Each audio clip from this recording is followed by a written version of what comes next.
How do you grow up in a father-deficient home? Maybe dad wasn't around, maybe he just left a lot to be desired, and yet you turn out to be a fatherhood expert. Well, you have to know a few things.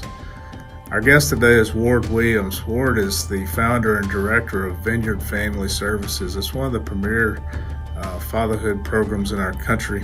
But Ward didn't grow up in a wonderful fatherhood home. He knew who his dad was, and frankly, his dad left a lot to be desired.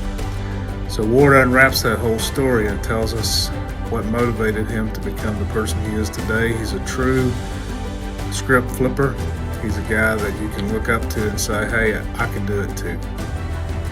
He had 163 IQ, which is off the charts. If you grew up without a dad, that's your norm. Moms hurt kids by being over-involved or over-attached. And there's no dad there to say, that's my son. They always get hurt by uninvolvement. They don't realize what an impact they probably don't know today. It doesn't matter if it's a boy from Penn State or the state pen. So we got a guy here who grew up without his dad. Dad had some substance abuse problems, maybe some other things going on we'll talk about. But he figured out a way to overcome that. And what I want to do is try to help you understand how Ward Williams overcame growing up in a father-deficient home. So, Ward, let's just get started. First of all, thanks for letting us so much interview. what you guys are doing. Yeah, good to talk with you. You got quite a story, so let's just unfold that story right now. Well, so Ward Williams, I grew up in Corpus Christi, Texas, and to me it's fascinating because I grew up with a mom, and there was 5 of us. She was a single mom who grew up in a single mom household, who kind of grew up in a single mom household. And I was in a meeting around the Shelby County judge when my oldest kid was 10, and the judge said, all right, this is Ward. He's the expert on fatherhood. And I was like, that is very, very scary. So, because I hadn't raised my kids, and I grew up, as you used the word deficient. It was basically absent. So grew up, and my father lived in the same area, so I saw him every now and then. I was around him enough to know who he was, and so. But what was his deal? Why did he leave you guys? Yeah, I mean, my father nobody really knows. He was one of the more intelligent people that you can meet. He had 163 IQ, which is off the charts, genius level, and he couldn't basically keep his zipper zipped, and he just couldn't keep himself clean. And he was a lawyer, and I said I share this story because it kind of gives something about what he did well. He was disbarred twice, so to be disbarred twice for ethics as a lawyer takes a lot of talent, and that was because they're not necessarily known for high ethics, and to figure out how to mess up that bad twice was one of his specialties. So he was a lawyer, his IQ's off the charts. Did he have a substance abuse problem anything going? Yes, he had a substance abuse. I mean, he drank most of the time. As I said, he had trouble taking care of himself. So, he never got diagnosed, but kind of being in the helping field, I'm assuming he had some kind of personality disorder. Yeah. He just was not able to function. So did you realize all this as you were a kid growing up, or was it just kind of the norm? That he had issues? That he was gone, other kids had their dad at home. Absolutely. What I definitely learned from him, and it's always been one of the big things, is that he couldn't tell the truth. I mean, he just was a chronic, habitual, non-truth teller. And so, and if we ever needed something, he was like, okay, I'll come help you Monday. And that was the answer, which meant there's no help coming. So do you recall just being disappointed when he wouldn't show up? Did that happen often? What's your memory of those days? I think as a young kid, elementary age, there was those moments of you're supposed to go, you're supposed to go to your father's this weekend, and him not showing up. So sitting outside, there were those kind of moments that I remember not enjoying at all. How old were you when he left? So it was before kindergarten. Okay, so you don't have much memory of him being there for you. No, and I'm the oldest of the 3, in our household. There was 5 of us, but the other 2 were 10 and 9 years older. And did your mom raise you by herself? Yes, she did. She raised all 5 of us by herself. Wow, that's pretty impressive. It was very, very impressive. So. Is your mom still? Yes. So my mom lives just down the road from us. We grew up in South Texas, but she moved to Alabama maybe 20 years ago. Okay, must Has be been around. quite a lady to have Yeah, she's pulled fantastic. that off. So What do you think she did to help you guys understand that Dad's not here? Yeah, I think she was really, really good. So I was a lover of sports, and I was pretty good at stuff. I mean, I was always good enough that some coach wanted me around. I think she was very supportive of those activities. I think she realized how important the church family could be in helping us, and I think so getting us there. When there wasn't a lot of money, she contributed to those kind of events, sporting and youth group and church activities. That So I were very, talked very to helpful. a lot of guys that that for them it's the norm. If you grew up without a dad, you that's your norm. Did you feel like you were any different, or that there was anything not quite right at home? Well, I think yes. I mean, I think you notice that because, I think kids notice from a very early age that somebody's not at the sporting event or whatever that is. I think you notice that really, really. You recall looking into the stands and the other kids had a dad there. Yeah, I think that was a very strong memory. And as I said, I was good too. So I mean, I'm not a pro athlete, but I was a good kid athlete. So you're a good athlete, and you're out doing things that would impress people, and there's no dad there to say that's my son. There's no he's not wearing a jersey with your number on it. I have a button. My kid's in the Auburn band. I've been just those kind of things that we've done as parents. So does that leave a lasting pain, you think? Yes, I mean it leaves a pain. I think sometimes it grows into a numbness, or I think there's times where you think you're good and healed, and I think there's been a lot of healing that's happened. There'll be moments where something pops up and it gets you that annoying feeling. I think you really don't ever get over that feeling of something. There's a hole in your heart. Yeah, that you really can't ever feel, because you can't go back and fix that. Right. Yeah, and I think so. My father was. I mean, he's not here, but he would embarrass. It was embarrassing at some points. I don't know if that makes sense, but because I said he's 6'7", he's 350, he's big dude, and he stands out. Period. And then he just, as I said, I don't think he ever had his zipper zipped and didn't have underwear, and you always saw either his butt or his fly was down, or he smelled, or So it's pretty embarrassing growing up. And did you feel like people looked at you and thought, "Oh, there's so and so"? I don't know if I ever thought about. Probably, I've never thought of. I wasn't worried about other people that much. I mean, until you get a little bit older. Is it true that that's still something you have to watch? Because and I think one of the things that even with my kids or my wife or with anybody, so and I've shared this with the crew here. I will never promise you. You'd be like, "Hey, can we talk on Tuesday night?" I'm never going to be like, "Scott, I promise you I'll be there." So I've always learned to hedge my words. Hey, I plan on being there. I'm going to show up if I can. So I think the importance of telling the truth, and it's stuck with me. I don't like it with people if they're double talkers or they don't keep their words. It's just one of those things that I have trouble. So it's built some things into your personality that you could it's just part of your personality, because the way your dad raised you or didn't raise you. Yeah, and I think yes, you react to things. How did you overcome that? What'd you do? I think there were multiple things. I mean, I had a good mom. I had a good home. She worked a lot, so we made sure we had stuff.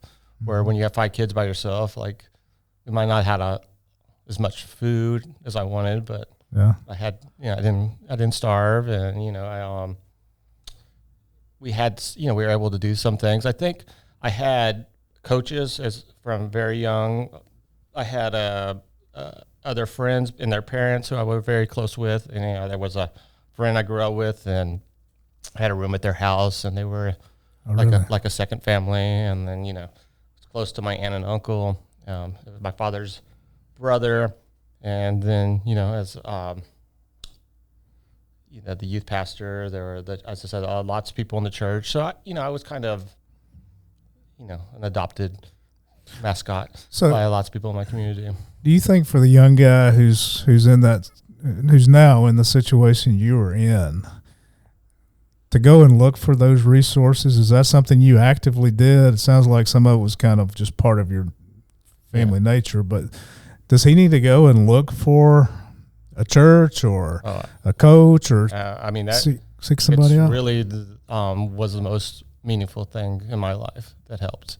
So, I mean, I think not just a kid. I think if somebody's listening, I don't know if they realize how important, like, just sponsoring somebody on those kind of activities is. So. Exactly.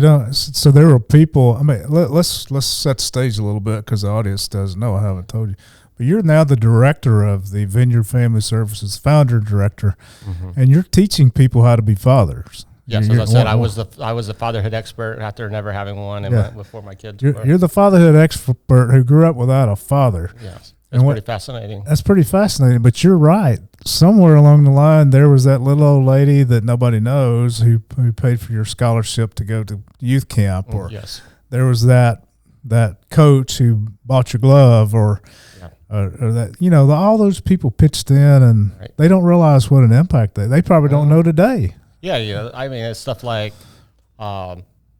taking you to I'm from the hometown of Whataburger, but getting Whataburger and a shake after games or those kind of things. You remember people doing that? Because you're the second person who's told me that they remember when they were 14 years old, some guy from the community took them out to eat and spent $5, and it made the world. It just changed the world. So you still remember it now.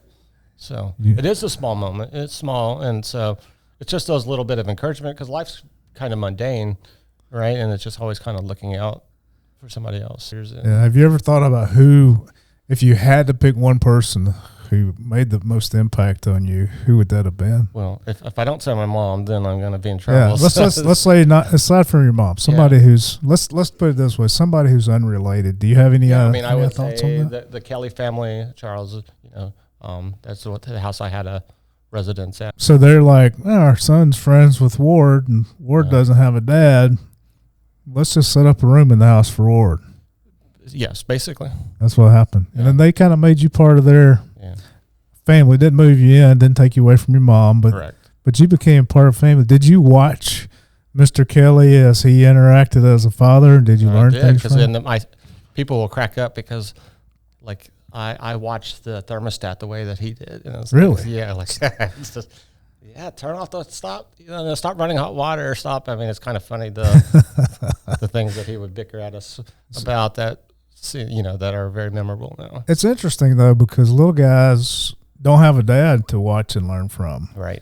So they watch other men. It was Mr. Kelly, it was a coach, and they learn how you interact with your wife or your kids. I'm sure you kind of observed how he handled discipline or whatever, and you probably don't realize how much that impacted you. Yeah, because I think Charles and I were in trouble for most of the same thing.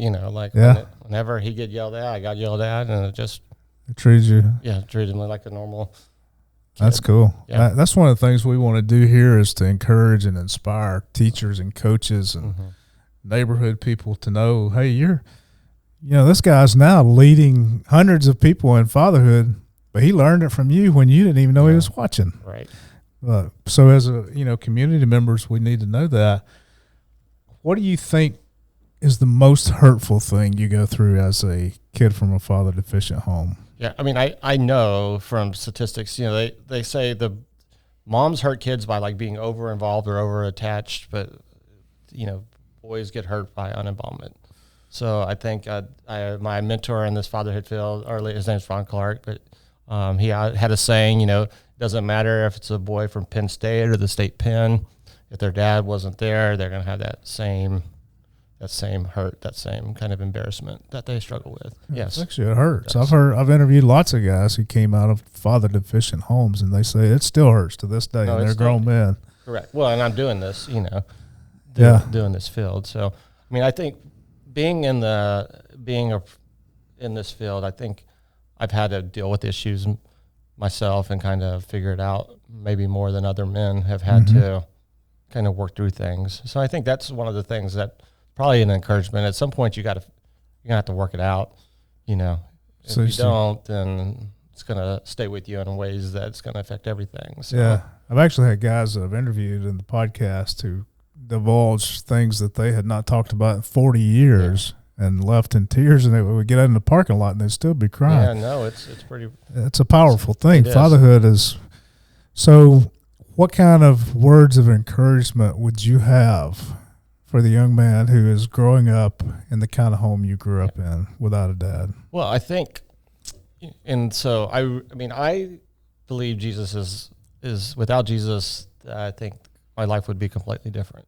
So I think there's a saying, I don't know who I'm giving credit to, but like a restored heart brings restoration into the community. So like if once one person's restored, it has an impact on everybody that's around. I think restoration can happen. I think knowing that everything that happens in your childhood does not doom you for the rest of your life or for eternity. So I mean, you have the ability to be loved, to have a happy home, happy kids, regardless of what you grew up in. So and I think there were some things that I was good at. Like I was good at being affectionate with my kids with that. And there's some things that, I think I struggled with and had to learn. But I think for kids growing up, I think just not learning that you can just stick it out and figuring out how to not flee is one of those things that they could know. Like sticking through things is going to often make things better than running, which running is one of the things that a lot of men want to do when they're struggling. So where do they run to? Yeah, what do they run to? What do they run from and where do they run to? Like positively or negatively? Well, both. Yeah, well, negatively, they're going to run to sex or drugs or some kind of some filler, gambling. They're going to run to something that makes them feel better, food. I mean, I think most men want some kind of comfort, and so any of the things that men go to for comfort, I think most in this field, I've learned most men struggle with anger, pride, lust, greed. So what they're going to run to is something in one of those categories. That's anger, fighting, lust, those kind of relationships, greed. So anger, pride, lust, greed. So with the guys you work with, they're all obviously they wouldn't be with you if they had everything 100% figured out. Sometimes they do. Sometimes we'll get some overly involved. We'll get some dads who just want who just want to be involved and just do everything they can. But the high majority of the fathers that we serve have had either some kind of divorce or some kind of broken relationship all the way to many men in correctional facilities. So you do a lot of work here at Vineyard Family Services. You do a lot of work in the correction facilities. Yes. What is the correlation between those guys and the trouble that they're in and not having fathers to raise them? Yeah, I think it's extremely high. I don't have the statistic in front of me, but it's staggering, and I think there's a direct correlation to that. Now, I think, as I said, I think what surprised me is that what ends up happening often that causes pain is that when dad's not there, then mom has to play a different role, and that ends up causing hurt as well. So then there's a wound from dad, and then there's a wound that happens from mom having to do a role that she wasn't designed to do, which is try to be both parents. So how do you help those guys who are incarcerated and they came from a father deficient situation? They're incarcerated. They've got kids. When they get out, they're going to need to take. How do you address that? What do you do to help them? Well, I think men are less complicated than women in general, because I think men just they need just a little encouragement to take the next step. They don't have to have everything figured out. But if you've fallen off the horse, if you just get a man back on the horse, they'll keep going. But I use this analogy. I grew up in a beach town where people drove on the beach on Padre Island. And then, so their cars are constantly getting stuck in the sand. I feel like one of the things that we do is we're the group who kind of pulls them and gets them out of that stuck pit. Now, they might get stuck again by being dumb and five steps or five clicks of the tire. But sometimes men, when they're just stuck and you get them unstuck, they might not ever get stuck again, or they might not. It might be a long, long time. So a lot of times men just are not encouraged very much. And it's an audience that people don't, like I do that. I have to raise money to do this, and men are very, very low on the touchy-feely part of donors. But it affects everything. But sometimes, as I said, you just help that guy get unstuck. He might not ever get stuck in the sand again. Give him a little bit of momentum. Yes. A little hope. Yeah. Do you see those guys pulling it together and leaving the penal system and going back and becoming good fathers? Yes, yes, and some don't. So it's not 100%, but I think these guys that we serve, so people who go to prison, especially at a facility like the one that we have in Shelby County, where they know there's programs and they know we're about 9 months, a year to be released, and they're thinking about what they're going to do on the outside. I think that a lot of times those men don't ever think about how to do anything. I mean, men don't go to parenting classes. They don't think, how do I become a better involved parent? But a man who's incarcerated will think about things that a man who's never been incarcerated ever thinks about, because they don't ever sit down to think. So I think a lot of times that incarcerated man's life is drastically different. I think a lot of those men have never heard a different way of doing things. I think like we'll start talking about discipline and they're like, well, I'm going to bust my child's ass because that's all they know. Yeah. Right. And then, well, have you ever thought, like how, there's other options. There's other ways.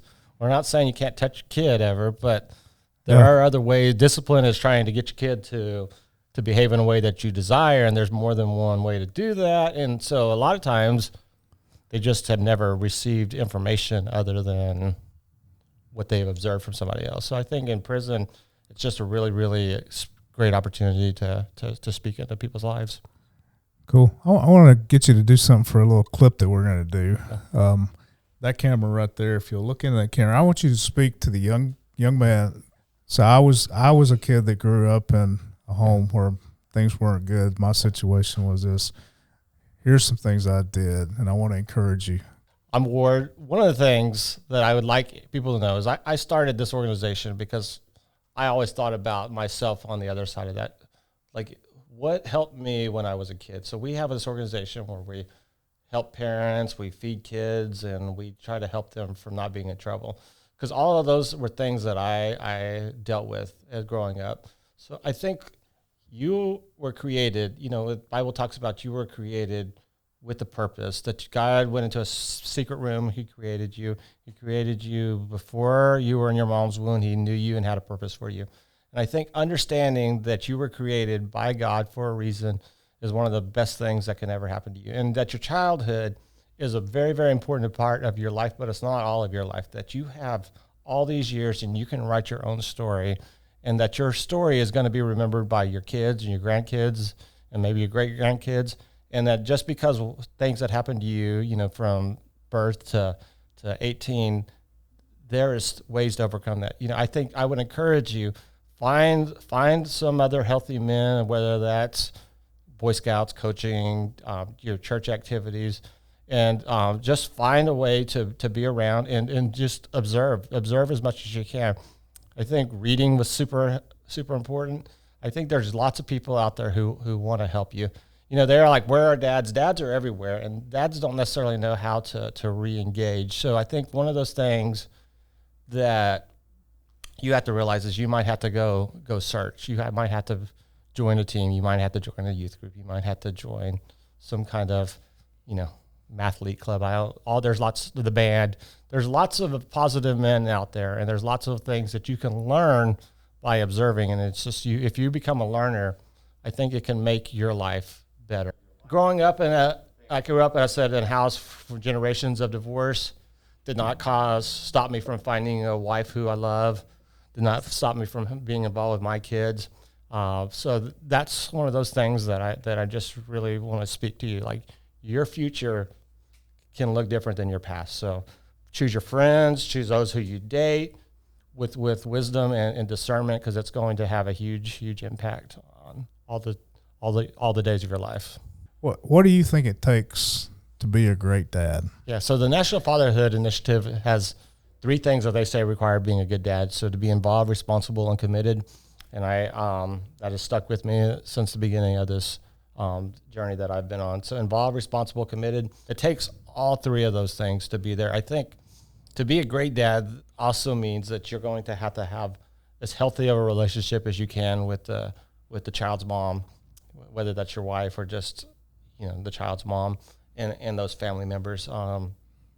You want as much help from people to support your kid and do what's positive for them as you can find. So, and I think what's really interesting about being a great dad is I grew up loving sports, right? And so I have 3 kids, and my oldest son was a theater major. My next one was a music major, and my daughter is a dancer, and not one of them liked sports. It was so fascinating that, my youngest one will now oblige me and hang out at sporting events, but I always thought it was going to look one way, but I have been to theater plays, and I didn't even know how many artsy things I was going to go to, and I've enjoyed all of them. So, what would you want your kids to say about you as a dad? Yeah, so it's a little bit of a struggle, but I don't think that my kids know that I'm as wonderful as I am. I mean, I am so awesome, and I overcame, and I am the greatest thing ever, and I should get a pat on the back for being, and I think the fact that they grew up in a healthy, happy home and don't know any of the deep things of hurt and evil that happen in life is the best thing that they could tell you. Wow. Well, it turns out we ask them. So one of the things we do here is we want to interview people who are doing it right, and the only way you can really find out is to talk to the people who know them best, and that's their family. So we have, just so you know what your kids. Yeah, I can't wait to see that. So thank you, Dad, for always supporting me and providing for me. I'm very lucky to have you as a father. Hey, Ward. I just want to say how blessed I am that you are part of our family and that you have helped raise these kids into the amazing kids that they are. Thank you for being so like me and loving and supporting me. I'm very thankful that you're my dad, and I'm lucky to be your daughter. It's very nice of my kids and my dogs. So is that what you expected? That was, you got their personalities, don't you, right there. So the reason we do that, though, is because there's going to be a young man watching who's in a situation, and he thinks, I'm just going to repeat the cycle. Yeah. And we want him to see, here's a guy who was in that situation who did not repeat that cycle. And these tributes are a result of you not repeating the cycle. So thank you for being a script flipper. Yeah, I appreciate that. So that was very refreshing. So cool. Yeah. So that'll conclude this episode of the Flipping the Script on Fatherhood podcast. Thank you, Ward Williams, for sharing your story. Thank you very much. I appreciate you guys. So can't wait to see all this and continue to watch y'all's good work. Good deal. Thank you for what you do here. We appreciate that. Awesome. See you next time.